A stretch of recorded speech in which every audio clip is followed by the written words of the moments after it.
Hello, and welcome to the Mobile User Acquisition Show, a podcast to help you unlock tremendous growth for your app. My name is Shamant Rao. I'm the CEO of the boutique growth marketing firm Rocketship HQ and host of the podcast Mobile User Acquisition Show. In each episode, we feature experts in the field of mobile growth and discuss strategies, tips, and pointers from the leading edge of mobile growth marketing. By the end of each episode, you will have gained actionable and tactical insights that will help you make more informed decisions in your own work around growth. The Mobile User Acquisition Show is produced by Meryl Vincent, Content Marketing Manager at Rocketship HQ.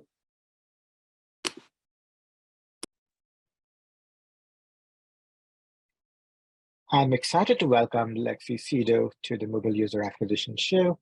Lexi, welcome to the show. Hello, thank you so much for having me. Yeah, and as I was mentioning just before we hit record, I have certainly been looking at a lot of your posts on the socials because this is the start of the year, and certainly there's a lot that you've written that's very forward-looking. And I thought it would be great to talk about how you come up with that, because a lot of those, what I'm reading and seeing from you, it's very interesting and insightful. And I'm also always curious about how you come up with these insights and trends. So I'm excited to dive into all of that today. To start off, right? So what's a typical starting point when you're performing the exercise of analyzing a trend or coming up with a trend? So where do you begin?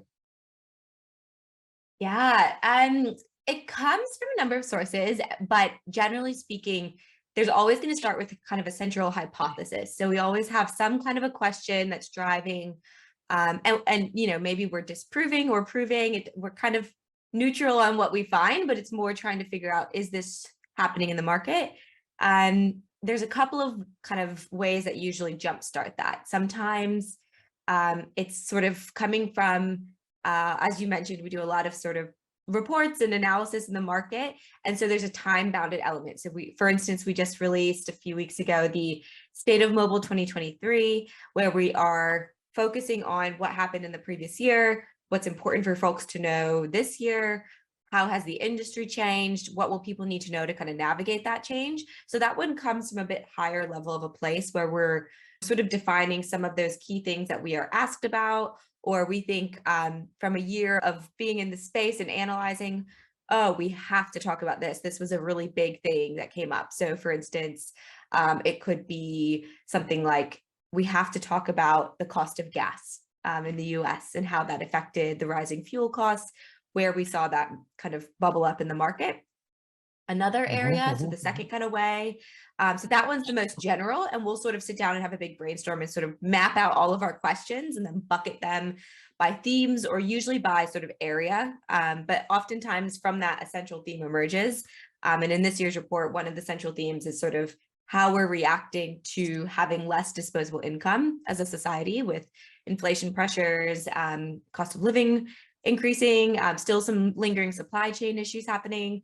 So that was a central theme that kept coming back, right? And in some areas, some categories bucked that, some moved directly with the inflation, and you'd see sort of that inverse relationship of decreasing spend. So the second way, we're doing a big report, let's sit down and unpack what happened in Q1 or what happened last year. We might also sort of have a natural investigation. So at Data.ai, we've got, lots of top charts and trend lines. So usually it would come from, wow, there's a couple of apps that are really climbing the chart. What's happening here? Yeah. And then you sort of dig deep from there. So Chick-fil-A in the US jumped, up into the top apps overall. That's meaningful. What did they do? And it might be, they gave away a free chicken sandwich and had a huge advertising campaign. So we could see it's campaign driven. It's not necessarily organic. It's more of a paid play. Sure. And that would also include things like Twitter, right? So when Elon Musk took over Twitter, we had a lot of questions from journalists and from clients and customers. What happened? Did people flock? Did they leave the app? Did they uninstall, get rid of it? And actually the answer was no. In the weeks after Elon Musk officially took over Twitter, we actually saw the active users increase. Now, you might have opened the app and seen what was going on and decided I'm going to delete this, or you might have said, this is interesting, I want to follow along. But things like that, where there's this natural shift, something happened and we want to investigate. So from the two sides, one is looking at our data and seeing organically what changed. The other is externally in the news or from other folks, there's a meaningful inflection point we might want to address.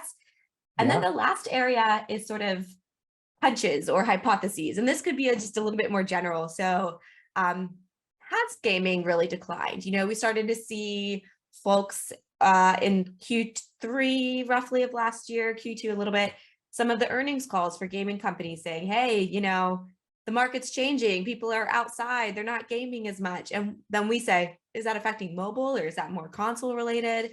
Are people really not spending? And then we'd go into the data and start looking at kind of all the metrics that we'd want to map back. So that's sort of where it starts. It's sort of, those are the three general areas that we kind of end up always starting with a question, but it comes from different angles of what we're trying to achieve. Yeah, so what's happening in the world, what you're seeing in the metrics, and any hunches or intuitions that you are pursuing, right? And I think all of those can provide interesting starting points in very different ways. Once you double click on one of these directions, what are some of the key metrics you're looking at to really drill deep into whether this is even a thing, and how do these metrics perhaps differ by verticals or categories, if at all they do? Absolutely. So this is sort of that art and science of it. There's a little bit of the art and then there's the science, and the science is more this sort of, once you double click, you've got a bit more of a path. So I think a lot of the times it can depend on the trend. So first you kind of need to map the metric kind of a little bit on that as well. And then there's some differences from a category size or a vertical. So for instance, when you're sort of looking at what your question is, so for instance, with the example of Twitter and people asking like, well, what happened with Twitter? Was there more interest? Were there more downloads? Were people using the app more? And from there, we would say, okay, actually, we think the more important metric here would be daily active users or weekly active users, because we need to look in sort of a short period of time right after the news. So we don't want to go a full month, because also that's going to take us a while to wait for that. If it was in the middle of the month, it might not be as clear of a line, but daily active users or weekly would probably be a great place to look. And then the active users is important because Twitter's been around for so long. We've seen, it's been downloaded. We count downloads as the first time someone installs it. So if you uninstall an app and then reinstall it, that doesn't count as like a new download for us. Sure. So we'd say, okay, active users is going to be better because Twitter's been around for a while. Let's see what's happening on the active user standpoint. If you're looking at, say, an app like Gas was really big from the social media standpoint. It was just acquired by Discord. But when it popped up on the scene, it was, people were like, what's this new app? And when you see that, sometimes the app isn't necessarily new. It's just getting traction for the first time. But for us, then we'd say, okay, this is a demand metric, and we want to see downloads usually. Downloads will be that first indicator. Usage kind of follows, and usually after usage, you'll see consumer spend uptick, and that's App Store consumer spend. So that's part of it, is understanding, well, what's the question? The other side is sort of, for instance, with gaming in the example I gave before. So if we're looking at the game sector and people, we want to know, are people still spending in games? Is it, that they're not using them as much? There's two types of spending. There would be direct App Store spending, where it's through in-app purchases largely for games. And then there's sort of monetizing through advertising. So if we want to evaluate direct consumer spend through the app stores, then we need to look at in-app purchases and how that trends over time. But we also need to make sure we look at metrics that align with advertising. So we need to look at active users, time spent, sessions in aggregate, and then also on the per person basis, and see how that changes over time as well. Because then, if an app or a game, rather, in this example, is monetizing through advertising, then the more important metrics from the ones that we Sure. have internally would be your time spent and your audience size, which would be your active users. And then with specific categories, it's different, right? So for social, typically, because historically those apps tend to monetize through advertising. So one of the key metrics that we want to look at is engagement. How big is the audience? How much time are they spending? And then going deeper and saying, okay, that's interesting. The rank of that at least doesn't change as much. So if you're trying to evaluate multiple social apps, so, time spent in social, number one is YouTube, and it's been number one for a long time, if you want to count YouTube as social or in that realm. Number two is Facebook. Number three is WhatsApp. So those don't change as much, but what does change and where you start to see some really interesting trends emerge is per user metrics. So for instance, TikTok in the US, the average person is spending almost 27 hours a month in TikTok. When you look at Facebook, it's closer to 15. And then you can look at the growth changes, and they're sort of inversely related this past year in the US, where one's up about 5% and Facebook's down. And then that gives you a really strong indication of that engagement depth for folks. So for social, historically, that's where we would look. But with TikTok, largely, others in the space as well, but TikTok has disrupted a lot of that with adding in-app purchases. So those are when you're sort of tipping content creators that are live streaming. And now I think we would have to add in, okay, so let's look at the monetization strategy through the App Store, because it's not just advertising any longer. So that would be very important there. And then a couple of others that I would just a couple of key verticals I'll lightly touch on. Gaming, I think we look at, due to different monetization mechanics, we'd look at time spent as a general rule of thumb to see how much time is being spent gaming. We will look at downloads, especially for new games. Average revenue per user is another one, or revenue per download even, to see kind of the efficacy of recent months. Consumer spend through the app stores. For retail, we would look more at some downloads due to new players, but then also time spent and then sessions. We sort of look at sessions as digital foot traffic, and we would bucket potentially by different types of apps. So you can compare, okay, well, what are the average sessions per user of mobile first retailers versus those guys? We would call them bricks and clicks internally, but like brick and mortar players like Walmart, for instance, that have gone mobile, and seeing kind of the differences in the trend lines there. And then for, say, finance, one of the key metrics we look at is downloads are still very important, especially for fintech, as well as banking. But banking tends to, a lot of the big banks have such large existing bases. You're just sort of organically porting people over to a mobile app, as well as acquiring new users too.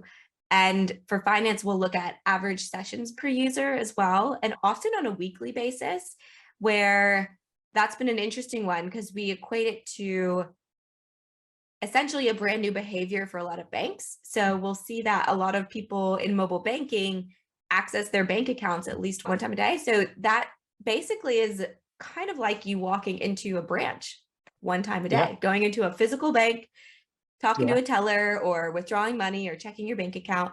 And that is completely new behavior, and that didn't exist, before mobile. We probably didn't go into a bank every day, and often they weren't open every day.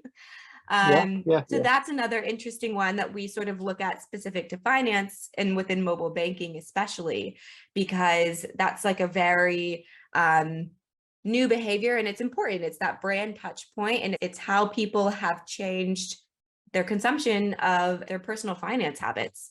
So those would be some of the metrics. I think it really depends on each industry, and then also depends on, the app itself. So if you have a specific question, sometimes you're going to want to look at usage data or things like active users, time spent, time per user, because that app has been around for a long time. And so we really just want to see how long-term it's trending with its retention and engagement. Yeah. And I imagine the metrics you're looking at are also a function of the hypothesis you are trying to prove or disprove, right? Like you mentioned with TikTok, right? So if you're like, oh, is the monetization effective? Then that's when you look at the monetization metrics. But if you're trying to answer the question about, is TikTok overtaking YouTube or Facebook, you would look at very different metrics. right? So Correct.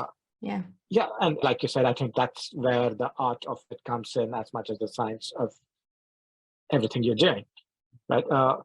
So with statistics, it's also easy to come up with completely wrong conclusions. And I think there's a book called How to Lie with Statistics. And I know people who lie sometimes inadvertently, sometimes not with statistics, because it's just easy to be misled with these. So what are some of the common pitfalls with statistics, especially when we are looking at aggregates across verticals or within verticals? How do you avoid some of these pitfalls? It's a great question. I think being in the data space, and I think when you start to look at data with that type of lens of, I love the title of that book, How to Lie with Statistics. I will put that on my reading list. I feel like you become a more informed reader of the news as well as advertisements, and you pay a little bit more attention to some of the studies referenced as well. So one of the things that we like to do when analyzing data is starting macro and going micro. And I think this is where a lot of people, the nuance can be lost. And this is where, in your point about aggregate stats, a common pitfall might be to stop at the macro. So you just say, okay, for instance, a great example is one of the headlines of our State of Mobile report was that for the first time ever, consumer spend dropped on app stores. We've never seen that. It's been increasing for a variety of reasons, but mobile taking over share of wallet, consumers kind of migrating their behavior, in-app subscriptions, gaming, mobile gaming becoming extremely more popular, and the movement of kind of PC core console titles to mobile. And every year we've seen this growth. And this year we saw a decline of 2%. Now, if you stop there, you might feel like it's doom and gloom for the industry. We're on a decline, but that is not true. You have to go a layer deeper and say, okay, so the aggregate macro stat is, yes, declined 2% year on year, to $167 billion through the app stores. Now, where is that coming from? And then you say, okay, well, it's actually when you split it between games and non-games, games declined 5%, non-games grew 6%. Okay, that's interesting. So it's a much more positive story for non-gaming. And then when you break that down by countries or even store, it's an even more compelling story. So for non-gaming apps, we would look at iOS versus Google Play versus third-party Android in China, for instance. Google Play non-gaming app store spend actually grew 24% year on year. So there's very strong growth happening. And then a lot of that's coming from big markets like Brazil and Mexico, but also in other markets where we're just seeing growth among a lot of it coming from video streaming, from social, TikTok being a big disruptive force, from dating apps, from photo editing. So there's actually, you can start to break down and see there's a lot of growth driving. And on the whole, we see that, for instance, TikTok and the category it sits in the app stores is having a lot of that growth. So nearly 80% growth year on year in consumer spend. So there's a lot of these disruptive forces happening. And I think the biggest way to avoid some of these pitfalls is, yes, you start macro, but you need to go kind of each layer. So when we do those kind of aggregate stats, we'd start with the macro, then we'd go into categories. And then we have App IQ and Game IQ at Data.ai, where we've got a kind of robust taxonomy. So we can go into shopping, and then we can take shopping and go into, okay, is it resale apps? Is it direct to, is it e-commerce directly? Is it buy now, pay later? Is it coupons and rewards apps? Where's the growth coming from?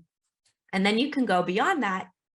Is it a specific title? Is it just TikTok driving the growth of this one sector? Or did the whole sector move together? And I think that's where you can uncover the good stuff, right? Because you might say, wow, live streaming is booming, and maybe it's mostly just TikTok. Maybe that is the one disruptive force. So I think that really helps, is when you have to keep going a little bit deeper and then splitting it by country. So for gaming, for instance, we saw the decline in gaming was 5% year on year in 2022. But there were countries that did buck that trend. A lot of countries moved in that direction, but China, iOS in China, Taiwan market, Hong Kong is a market, Brazil, Mexico, they all actually saw growth in app store spending in games. So there's this sort of, you need to tell both sides of the story, that it's not every country. There are some big pockets of growth. And then I think as well, some of the other common pitfalls I see are Seasonality, whether you're controlling or not controlling for it. So if I was analyzing the health and fitness space, or say, like, let's even say step trackers, and I might be looking only at 2022, Jan to December, and I'm like, wow, there was a huge decline in downloads from the beginning of the year to the end of the year. Okay, the industry is bottoming out. This isn't going anywhere. But really, you need to look at January versus January. And Sure. because when you extend that time frame, if you don't control for that seasonality, we actually don't know if there was really strong growth. So when you look at, for instance, it's usually New Year's resolution driven that we see this huge uptick in health and fitness apps driven by people wanting to either kind of lose weight or get in shape. Same with finance. Finance seems a big boom generally in Q1 from either tax season, or people want more financial fitness in a sense. So if you don't control for that seasonality, you could have some misleading stats. So I think that's a very important one. A couple other things are market share. So we talked about, was it market movement, or was it just one app, or was it just one country? The US is responsible for over 50% of all spend in the year in health and fitness apps. So if the US market had a big shift, it would affect the global numbers. So it might not be a global trend. It might be a US trend, but because they occupy more than half of all spend, then it's driven. And that's the same for our example of TikTok. And then the last one I'd call out is, I see a lot of interest in sort of these day over day metrics, like, oh, there was a spike from yesterday. And that can be very volatile as a space. And it could be your trend line's been going down, but then one day had an uptick, but it's still, when you look on the whole quarter over quarter or year over year, you actually see a decline still.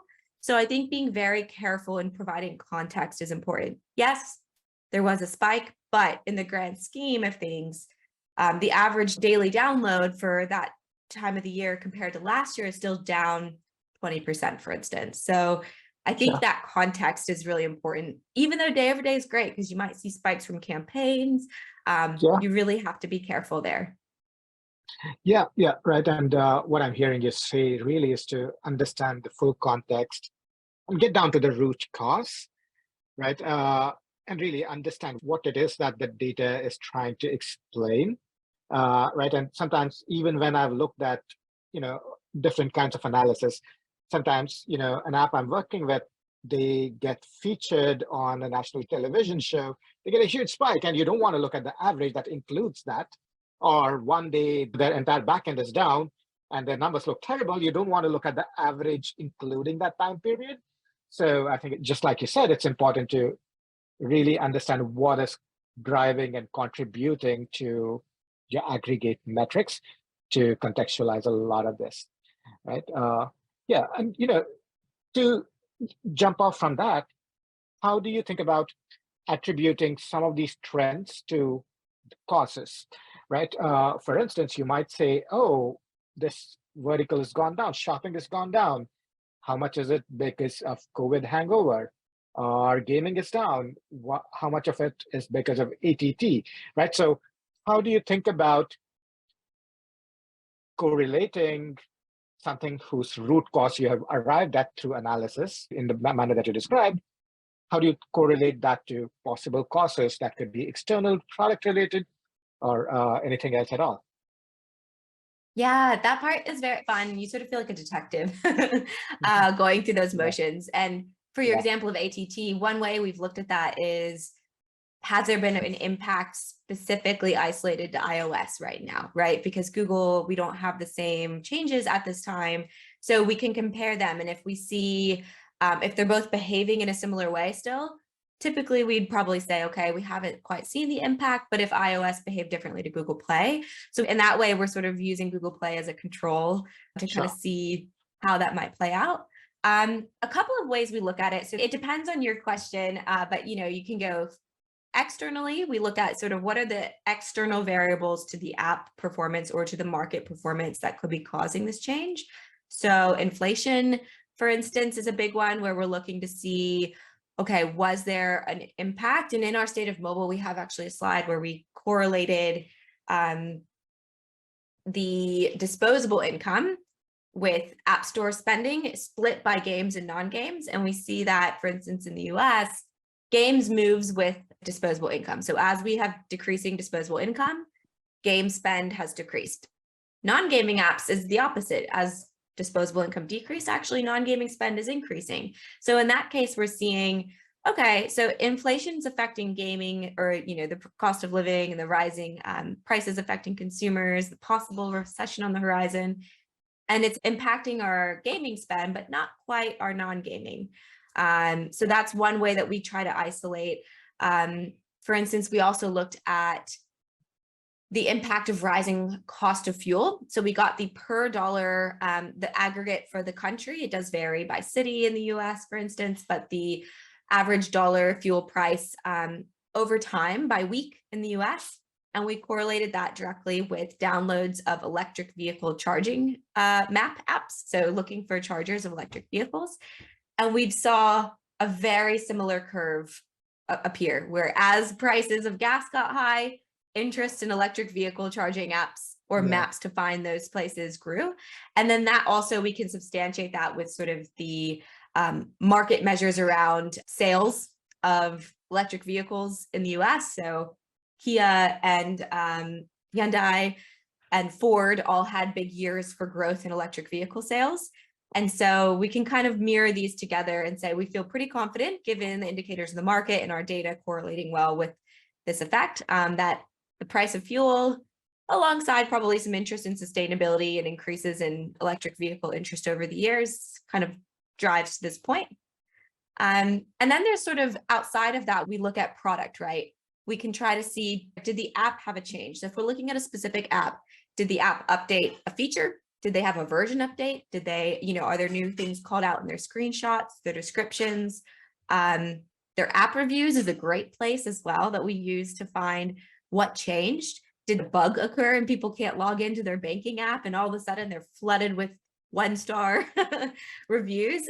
People tend to do that. They'll sort of give that feedback on the app stores. So that can help determine a change. If there was a decline in usage of an app or if an uptick in downloads.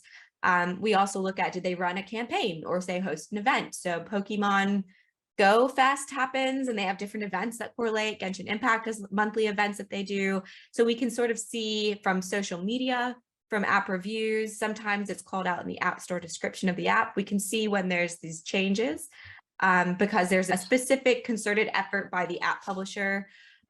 We can look at advertising to see, did that help grow downloads? So was it, in-app install ads? Was there paid search ads, like a concerted shift in their strategy for paid search ads? Did they just start paid search ads? And now we see a natural uptick in the percent of downloads that are paid versus organic.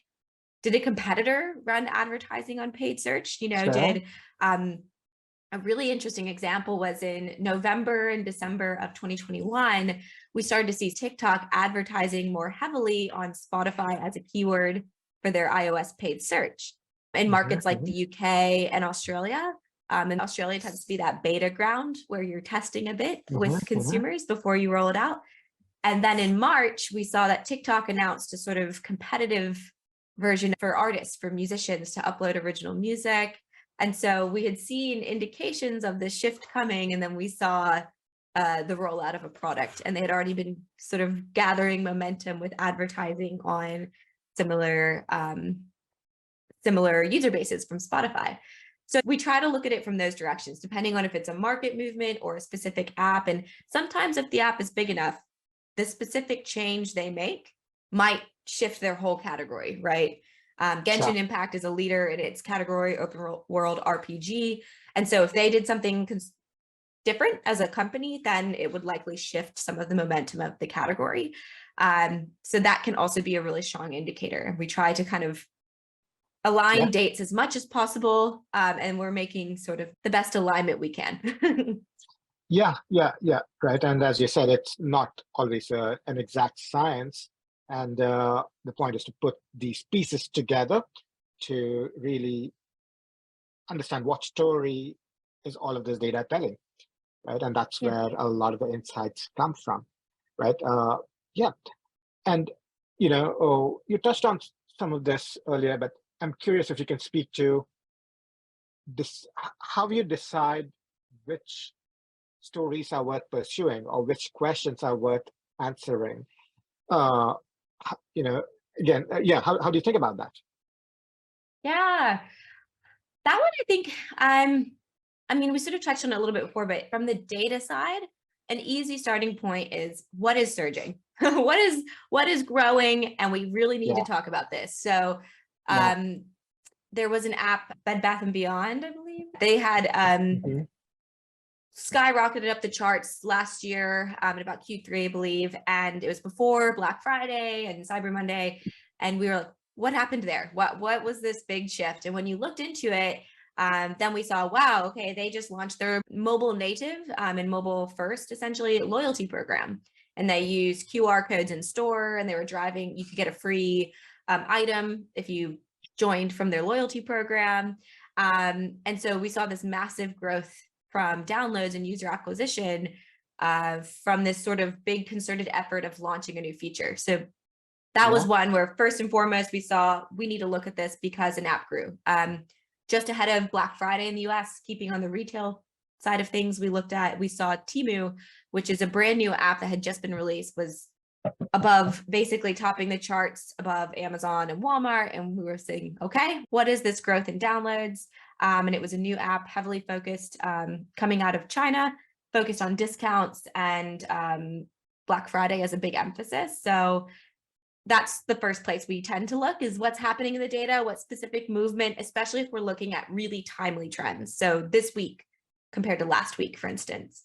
Other questions we often ask are coming from people in the industry, people asking us questions, our customers, people asking, popping over on LinkedIn or Twitter and saying, hey, I've seen this, I feel this in when I'm looking at my app, is this true for the market? And then we get the itch and say, great question, let's investigate on the market.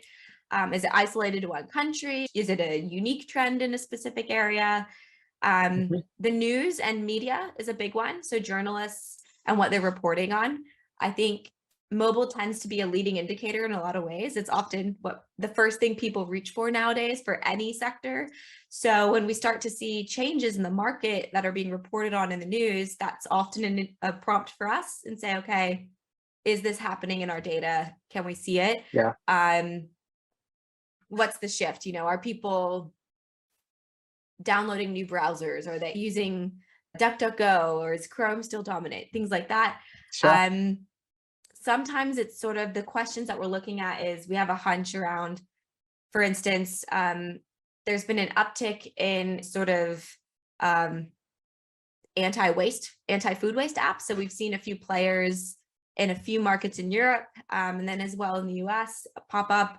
And we look at that and say, okay, is this a trend, or is it this one app doing well? And we try to see, is it just in a market that's a bit more, either culturally or even policy-wise, more forward focused on sustainability and green measures?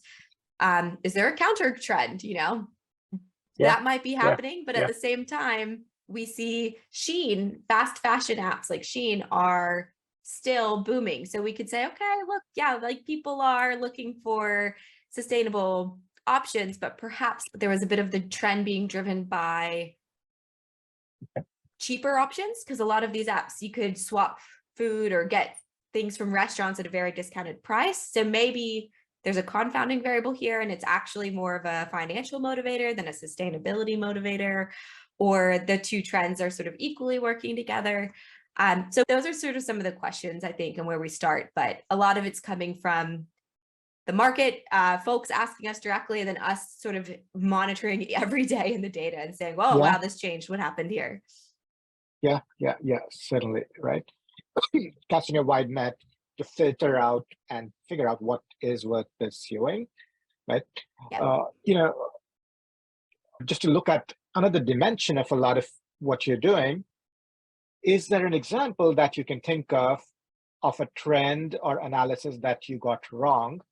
And is there an example that comes to mind? And can you talk about what you learned from this, or how getting this trend wrong informed your own methodology? Can you speak to this?